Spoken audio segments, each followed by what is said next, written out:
அனைவருக்கும் அன்பான வணக்கம். இந்த வீடியோவில் நாம் இந்த 2024ஆம் ஆண்டின் அக்டோபர் மாத ராசி பலன்களை பார்க்கலாம். நிகழும் ஸ்ரீ மங்களகரமான குரோதி வருடம் புரட்டாசி மாதம் 15ஆம் தேதி செவ்வாய்க்கிழமை தேய்பிறை சதுர்த்தி பூரம் நட்சத்திரம் கூடிய நல்ல நாளில் இந்த 2024ஆம் ஆண்டின் 10வது மாதமான அக்டோபர் மாதம் பிறக்கின்றது. இந்த மாத தொடக்கத்தில் கிரகங்களின் சஞ்சாரத்தை பார்த்தால் ரிஷபராசியில் குரு பகவான் சஞ்சரிக்கிறார். மிதுனத்தில் செவ்வாய், கன்னியில் புதன், கேது, சூரியன், துலாத்தில் சுக்கிரன், கும்பத்தில் சனி பகவான் வக்ர நிலையிலும், மீனத்தில் ராகு என இந்த அக்டோபர் மாத தொடக்கத்தில் கிரகங்கள் சஞ்சரிக்கின்றன. இந்த அக்டோபர் மாதத்தில் சூரியன் கன்னி மற்றும் துலாம் ராசியில் பயணம் செய்வார். அக்டோபர் 3ஆம் தேதி நவராத்திரி துவங்குகின்றது. இந்த நவராத்திரியின் 9வது நாளில் அனைத்து தெய்வங்களிடமிருந்தும் பெற்ற ஆயுதங்களுக்கு அன்னை பூஜை செய்து வழிபட்டதாக புராணங்கள் சொல்கின்றன. இதை நினைவுபடுத்தும் விதமாகவே சரஸ்வதி பூஜை அன்று நாம் அன்றாடம் பயன்படுத்தும் நம்முடைய வாழ்விற்கு ஆதாரமாக திகழும் பொருட்களை வைத்து கொண்டாடுகின்றோம். இந்த வருடத்திற்கான சரஸ்வதி பூஜை அதாவது ஆயுத பூஜை 11/10/2024 வெள்ளிக்கிழமை கொண்டாடப்படுகின்றது. மேலும் விஜயதசமி திருநாள் 12/10/2024 அன்று வருகின்றது. நமக்கு காரிய வெற்றியை தரும் அருளும் திருநாள் விஜயதசமி. எந்த ஒரு புதிய முயற்சிகளை தொடங்கினாலும் வெற்றி நிச்சயம் என்பது நம்பிக்கை. இந்த தினத்தில் புதிய தொழில்கள் தொடங்கலாம், பிள்ளைகளை பள்ளியில் சேர்க்கலாம், இசை, பாட்டு, நடனம் போன்ற கலைகளை கற்க தொடங்கவும் உகந்த நாள். மேலும் இந்த நாளில் அவரவர் தங்களின் குரு மற்றும் ஆசிரியரை சந்தித்து ஆசி பெறுவது மிகவும் சிறப்பு. ஒருவர் வாழ்க்கையில் கல்வி, செல்வம், வீரம் ஆகிய மூன்றும் முக்கியம். கல்வி இருந்தால்தான் அதன் மூலம் ஈட்டிய பணத்தை வீரத்தால் பாதுகாத்துக் கொள்ள முடியும். அந்த வகையில் நவராத்திரியின் முதல் 3 நாட்கள் வீரம் தரும் துர்க்கையையும், அடுத்த 3 நாட்கள் செல்வம் தரும் லட்சுமி தேவியையும், இறுதி 3 நாட்கள் கல்வியை வழங்கும் சரஸ்வதி தேவியையும் வழிபடுகின்றோம். நவராத்திரி வழிபாடு நம் இல்லத்தில் நல்ல நிகழ்வுகளை நடத்தி தரும்.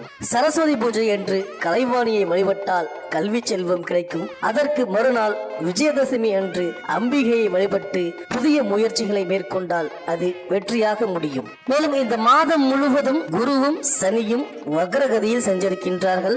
குரு பகவான் ரிஷபராசியில் வக்ரமாகின்றார்.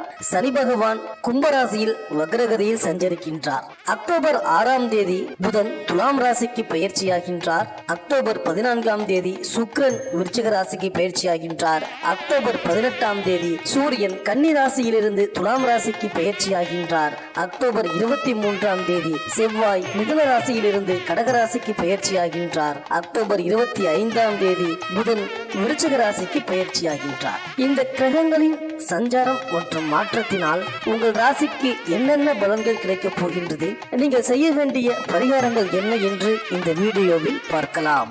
செவ்வாய் பகவானை ராசிநாதனாக கொண்ட மேஷராசி அன்பர்களே, இந்த அக்டோபர் மாத கிரக நிலைகளை ஆராய்ந்து பார்க்கும் பொழுது மாத தொடக்கத்தில் உங்கள் ராசிக்கு 2ஆம் இடத்தில் குரு பகவான் வக்ரகதியில் சஞ்சரிக்கின்றார். 3ஆம் இடத்தில் செவ்வாய், 6ஆம் இடமான ருணரோக சத்ருஸ்தானத்தில் புதன், சூரியன், கேது, 7ஆம் இடமான கலத்திரஸ்தானத்தில் சுக்கிரன், 11ஆம் இடமான லாபஸ்தானத்தில் சனி பகவான் வக்ரம், 12ஆம் இடமான விரயஸ்தானத்தில் ராகு என இந்த மாத தொடக்கத்தில் கிரகங்கள் சஞ்சரிக்கின்றன. மேலும் உங்கள் ராசிநாதன் செவ்வாய் சகாயஸ்தானத்தில் சஞ்சரிக்கின்றார். தனாதிபதி சுக்கிரன் நீச்சம் பெற்றிருந்தாலும் குருவின் பார்வை மற்றும் பரிவர்த்தனை, கிரகத்தின் சேர்க்கை ஆகியவற்றால் நீச்சபங்கம் அடைகின்றார். எனவே பொருளாதாரம், குடும்பம், உடல்நிலை, உத்தியோகம், தொழில் என அனைத்திலும் முன்னேற்றம் ஏற்படும். அது மட்டுமின்றி உங்கள் எதிர்பார்ப்புகளும் நிறைவேறும். லாபஸ்தானத்தில் உள்ள சனி வக்ர இயக்கத்தில் இருப்பதால் ஒரு சில சமயங்களில் பணத்தட்டுப்பாடு வரலாம். அதை சமாளிக்கும் ஆற்றல் உங்களுக்கு உண்டு. கும்பராசியில் சஞ்சரிக்கும் சனி இந்த மாதம் முழுவதும் வக்ர இயக்கத்தில் இருக்கிறார். உங்கள் ராசிக்கு 10, 11 ஆகியங்களுக்கு அதிபதியானவர் சனி. தொழில் ஸ்தானாதிபதியான அவர் வக்ர இயக்கத்தில் இருப்பதால் தொழில் கூட்டாளிகளிடம் கொஞ்சம் கவனமாக இருப்பது நல்லது. முக்கிய பொறுப்புகளை அவர்களிடம் ஒப்படைக்கும் பொழுது உங்கள் மேற்பார்வை அவசியம். ஒரு சில பயணங்களில் தடைகள் ஏற்பட்டாலும் எதிர்பாராத பயணங்கள் உங்களுக்கு லாபத்தை தேடித்தரும். மேலும் மாத தொடக்கத்தில் கன்னி ராசியில் புதன் உச்சம் பெற்று சஞ்சரிக்கின்றார். உங்கள் ராசிக்கு 3, 6 ஆகியங்களுக்கு அதிபதியானவர் புதன். ஜீவனஸ்தானத்தில் அவர் உச்சம் பெறும் இந்த நேரம் தொழிலில் முன்னேற்றம் அடைவீர்கள்.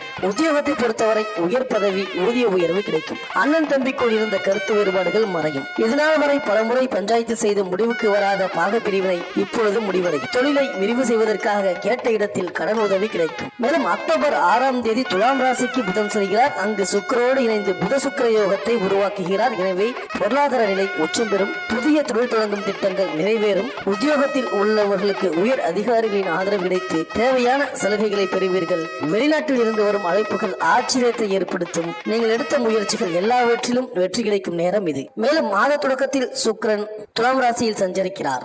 அது சுக்கிரனுக்கு சொந்த வீடு. சப்தமஸ்தானத்தில் சுக்கிரன் பலம் பெற்று இருக்கும் இந்த நேரம் உங்களுக்கு பொன்னான நேரம். புதிய முயற்சிகளில் வெற்றி கிடைக்கும். பொன்பொருள் சேர்க்கை ஏற்படும். வளங்கள் வாசல் தேடி வந்து மகிழ்ச்சியை தரும். இல்லத்தில் சுபகாரியங்கள் நடைபெற வழிபிறக்கும். படித்து முடித்து வேலை இல்லாமல் இருக்கும் வாழ்க்கை துணைக்கு இப்பொழுது வேலை கிடைத்து உதிரி வருமானங்கள் வந்து சேரும். அழகு வைத்த நகைகளை மீட்டு வந்து அழகு பார்ப்பீர்கள். மேலும் அக்டோபர் 14ஆம் தேதி அசுரகுருவான சுக்கிரன் விருச்சிக ராசிக்கு செல்கிறார். அக்டோபர் 15ஆம் தேதி தேவகுருவான குரு பகவான் ரிஷப ராசியில் வக்ரம் பெறுகிறார்.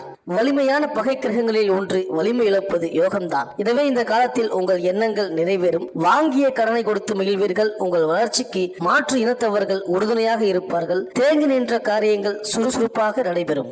மேலும் குடும்பத்தில் இருந்து வந்த பின்னடைவுகள் மறையும். தம்பதியினரிடையே ஒற்றுமை மேம்படும். அக்கம் பக்கத்தினர் அனுசரணையாக இருப்பார்கள். புதிய சொத்து வாங்குவதற்கான அனுகூலம் உண்டு. தேவைகள் பூர்த்தியாகும். உங்கள் மீதான அவப்பெயர் மறையும். செல்வாக்கு அதிகரிக்கும். வீட்டில் மகிழ்ச்சிக்கு எந்த குறையும் இருக்காது. உத்தியோகத்தில் முன்னேற்றம் இருக்கும். பதவி உயர்வு காண்பீர்கள். உங்கள் செல்வாக்கும் அதிகரிக்கும். மேல் அதிகாரிகள் அனுசரணையாக இருப்பார்கள். சிலருக்கு இடமாற்றம் வரலாம். வேலையின்றி இருப்பவர்கள் வேலை கிடைக்க பெறுவீர்கள். வியாபாரிகள் புதிய தொழில் தொடங்க அதிக பணம் போட வேண்டாம். பண முதலீட்டை விட அறிவு முதலீட்டை போட்டு தொழில் ஆரம்பிக்க வேண்டும். தங்கம், வெள்ளி, வைரம் நகைகள் வியாபாரம் செய்பவர்கள் அதிக லாபத்தை பெறுவீர்கள். உங்கள் வளர்ச்சிக்கு ஒரு பெண் பின்னணியாக இருப்பார். வாடிக்கையாளர் மத்தியில் நல்ல பெயர் கிடைக்கும். பங்கு வர்த்தகம் நல்ல லாபத்தை தரும். பணப்புழக்கம் தாராளமாக இருக்கும். கலைஞர்கள் சிறப்படைவீர்கள். புதிய ஒப்பந்தங்கள் கிடைக்கும். பொதுநலவாதிகள் சீரான நிலையில் இருப்பீர்கள். உங்களுக்கு வரவேண்டிய புகழ் பாராட்டு கிடைக்கும். அரசியல்வாதிகள் உயர்ந்த அந்தஸ்தை பெறுவீர்கள். மாணவர்களுக்கு சிறப்பான பலன் உண்டு. நல்ல மதிப்பெண் கிடைக்கும். விளையாட்டு போட்டிகளில் வெற்றி பெறுவீர்கள். விவசாயிகளுக்கு பாசிப்பயிர், நெல், மஞ்சள், பழ வகைகள் நல்ல வருவாயை தரும். கால்நடை செல்வம் பெருகும். பசு வளர்ப்பில் போதிய வருவாயை பெறுவீர்கள். பால் பண்ணை மூலமும் நல்ல வருவாய் கிடைக்கும். புதிய வழக்கு எதிலும் சிக்க வேண்டாம். பெண்களுக்கு உற்சாகம் பிறக்கும். நினைத்த காரியத்தை வெற்றிகரமாக செய்து முடிப்பீர்கள். பணப்புழக்கம் அதிகரிக்கும். தேவைகள் பூர்த்தியாகும். உறவினர்கள் உதவியாக இருப்பார்கள். உங்களை புரிந்து கொள்ளாமல் இருந்தவர்கள் உங்கள் மேன்மையை அறிந்து சரணடைவார்கள். தடைபட்டு வந்த திருமணம் நடக்க வாய்ப்பு உருவாகும். உடல் நலம் மேம்படும். மேலும் இந்த மேஷராசி அன்பர்கள் பத்திரகாளி அம்மனுக்கு எலுமிச்சை பழ விளக்கை ஏற்றுங்கள். நாக தேவதையை வணங்கி வாருங்கள். ராகு காலத்தில் பைரவருக்கு பூஜை செய்யுங்கள். ராகுவுக்கு பிரத்யேக அர்ச்சனை செய்யுங்கள். நீல ஆடை தானம் கொடுக்கலாம். ஏழைகளுக்கு உளுந்து தானம் செய்யுங்கள். இந்த மேஷராசி அன்பர்களுக்கு இந்த அக்டோபர் மாதம் அனைத்தும் நன்மையே நடக்கும்.